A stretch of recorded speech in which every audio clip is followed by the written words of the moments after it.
قال ما منعك ألا تسجد إذ أمرتك قال أنا خير منه خلقتني من نار وخلقته من طين. قال تو اللہ جل شانہ نے ارشاد فرمایا ما منعاک، قال قول بھی ہماری زبان کا کلمہ ہے. ماں کس چیز نے، کیا ہے وہ، منعاک منع کرنا، اردو میں بھی استعمال کرتا ہے منع کرنا، روکنا. منعاک کس چیز نے تمہیں روک دیا ہے. اللہ یہ کلمہ درس لکھا ہے ان پلس لام الف لا، ان کے لا نہیں، کہ نہ تم تسجدو سجدہ، اس نے سجدہ کیا ہے، تسجدو تم سجدہ کرتے ہو یا کرو گے، ان لا تسجدو کہ تم سجدہ نہ کرو، اس جب کہ امرتو کا، جب کہ میں نے تمہیں امر کیا تھا. امرتو میں نے حکم کیا، امرتا تو نے حکم کیا، امرتی تو ایک مونس نے حکم کیا، امرنا ہم نے حکم کیا. اس امرتو کا جب میں نے تمہیں حکم کیا تھا تو تم نے سجدہ کیوں نہیں کیا.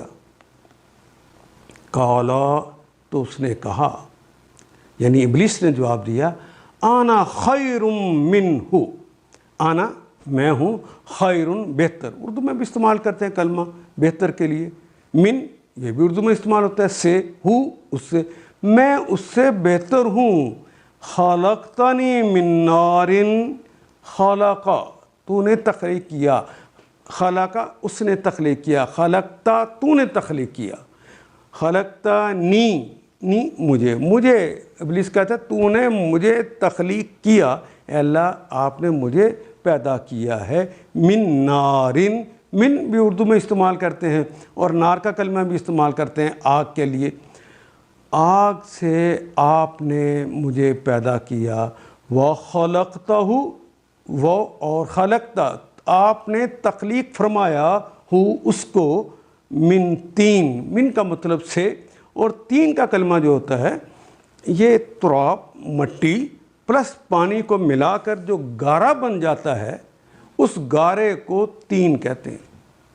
اور یہ گارا جب تک بہت اچھی طرح ملانا ہو تو اس سے کوئی مضبوط چیز بنتی نہیں ہے. جب تک وہ بن نہیں جاتی، آپس میں پوری طرح مکس اپ نہیں ہو جاتے، تمام اجزاء مل نہیں جاتے، اس وقت تک اسے گارا نہیں کہتے.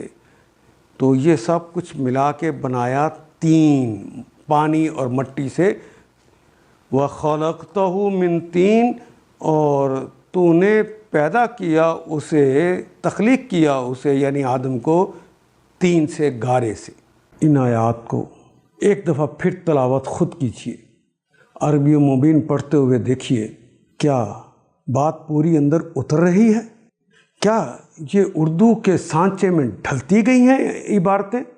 اگر بات سمجھ آنی شروع ہو گئی تو الحمدللہ یہی ہمارا ہدف ہے اور یہ ہدف پورا ہو گیا.